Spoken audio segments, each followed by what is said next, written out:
ফুলকপি, সিম, শিং মাছ, ধনিয়া পাতা দিয়ে রান্না করা রেসিপিটি।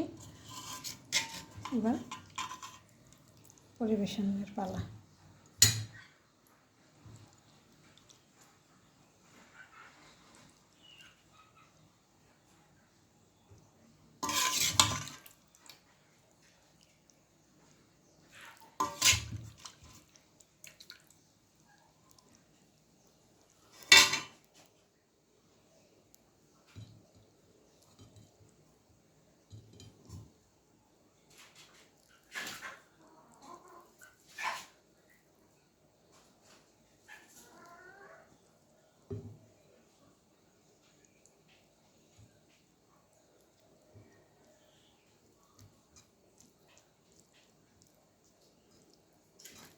বিসমিল্লাহির রহমানির রহিম।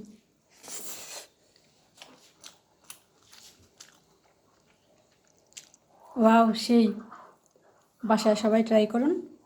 শীতের দিন আসছে, ফুলকপি, সিম বাচ্চারা খেতে চান, এইভাবে রান্না করলে চেটেপুটে খেয়ে নেবে। সবাই ভালো থাকুন, সুস্থ থাকুন। আল্লাহ হাফেজ।